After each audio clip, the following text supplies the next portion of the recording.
네, 평생교육 프로그램 개발로는 문제가 역시 이제 세 문제가 나오는데 첫 번째 문제는 프로그램과 커리큘럼을 비교 설명하시오라고 되어 있습니다. 네, 우리 교재 16에서 18페이지 사이에 나와 있는데요.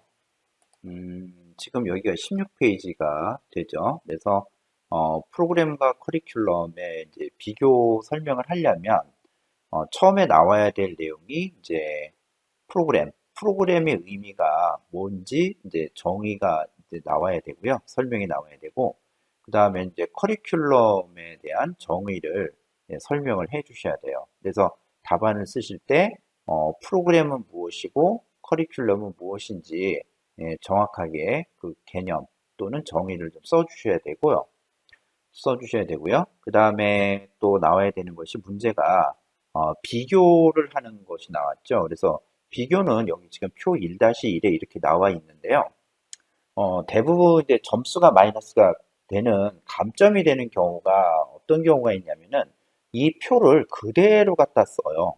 예, 그러면은 이게 10점짜리 문제인데 4점이나 5점밖에 점수를 못 드려요. 왜 그러냐면은 문제가 분명히 비교 설명을 하라고 돼 있잖아요. 비교 설명을 하려면 이 프로그램과 커리큘럼의 이 표를 보고 비교하고 설명을 해야 되는데 이 표를 그대로 만들어서 답안을 제출하는 거는 표를 만든 거지 비교해서 설명한 게 아니란 말이죠.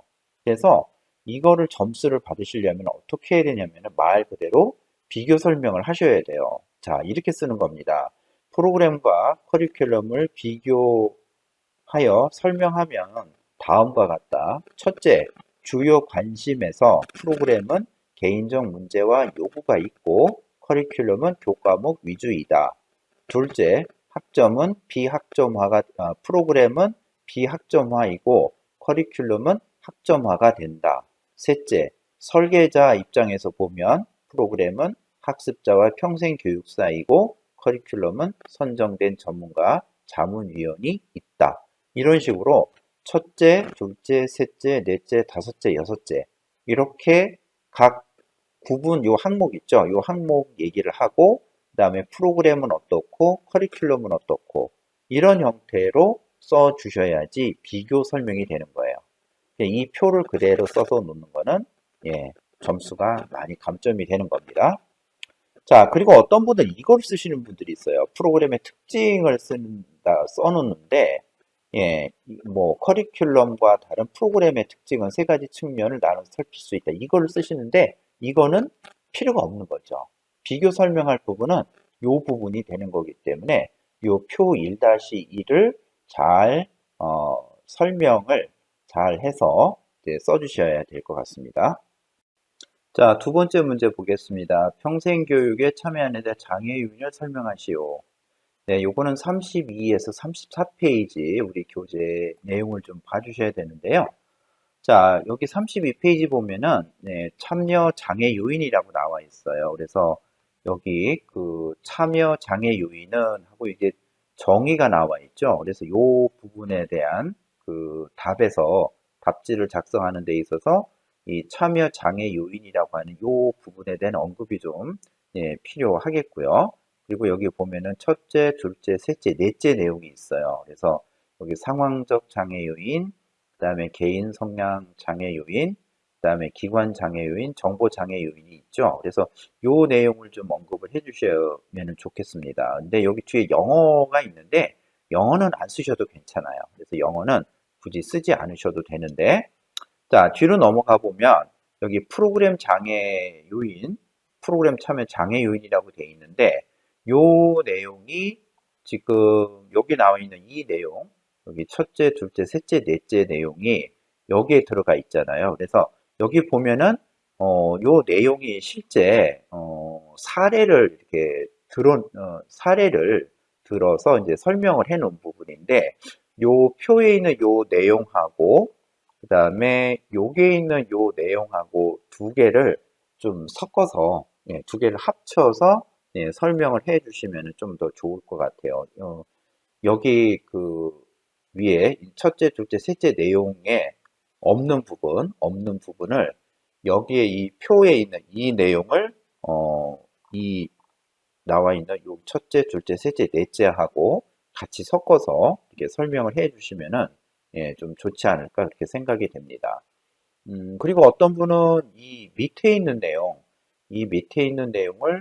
여기 있는 이 내용인데 이거를 이제 쓰시려고 하시는데 이거는 내용이 굉장히 많죠. 그래서 이거는 뭐 사실 이거를 하면 더 좋겠지만 이거를 쓰려고는 하지는 마세요. 너무 내용이 많아서 아마 답안 작성하는 시간 내에 이걸 다 만들지는 예, 못할 거라고 지금 생각이 돼요. 그래서 앞에 나와 있는 여기 요 정의 부분하고 요 네 가지의 장애 요인, 영어는 뺀다라고 영어는 굳이 안 써도 된다라고 말씀을 드렸고요. 그리고 여기 표에 나와 있는 요 내용은 실제 사례 부분이거든요. 이 사례 부분을 여기 첫째, 둘째, 셋째, 넷째하고 같이 이제 결합을 해서 써주시면은 아마 좀 훌륭한 답이 되지 않을까, 예, 그렇게 생각이 됩니다. 자, 세 번째 문제, 에디 모형을 설명하시오라고 되어 있어요. 45에서 47페이지에 나와 있는 문제죠. 그래서 우리 교재 45페이지 보면은 여기 ADDIE, 이걸 우리 이제 에디 모형이다라고 설명을 합니다. 그래서 에디 모형, 우리가 이제 평생교육 프로그램을 만들 때 그 만드는 방법이 여러 가지가 있는데 가장 많이 사용하는 것이 이제 에디 모형이라는 게 있습니다. 그래서 이 에디 모형에 관련된 정의가 있어요. 그래서 여기 보면 이 모형은 분석, 설계, 개발, 실행, 평가 5개를 포함하고 있다라고 되어 있죠. 그래서 여기 이제 교수 체제 설계 여기서부터 여기까지가 요 에디 모형에 대한 정의가 되는 거죠. 그다음에 그거에 대한 설명이 프로그램 개발의 절차는 해서 여기 이제 이런 식으로 쭉 설명이 되어 있는데 아마 요 내용은 요 에디 모형에 대해서 전체적으로 다 언급을 해 주셔야 될 것 같아요. 그리고 단계별로 분석은 뭐고 설계는 뭐고 개발은 뭐고 실행은 뭐고 평가는 뭐다라는 내용을 좀 짤막짤막하게 좀 설명해 주시면 좋을 것 같은데 여기 설명이 잘 돼 있죠. 분석 단계에서는 뭐뭐를 하는 단계이다. 그다음에 설계 단계에서는 뭐뭇을 하는 단계이고 개발 단계는 무엇을 하는 단계이고 실행 단계는 무슨 단계이고 평가는 무슨 단계이다. 라고 이렇게 설명을 해 주시게 되면은 아마 그 에디 모형에 관련된 설명은 아마 잘 쓰실 수 있지 않을까 그렇게 생각이 돼요. 그래서 다시 정리하자면 에디 모형이 도대체 뭐다? 정의, 그다음에 프로그램 개발 절차는 어떻게 된다라는 얘기를 좀 앞부분에 좀 써주시면 되고요. 그다음에 각 단계별로 분석 단계, 그다음에 설계 단계, 개발 단계, 그리고 실행 단계, 평가 단계는 어떻게 된다라고 지금 여기 이제 노란색 위주로 나와 있는 부분들 있죠? 이런 부분들을 간단하게 언급을 해주시면은 아마 그 답안 작성하시는데 큰 어려움은 없지 않을까 그렇게 생각이 됩니다.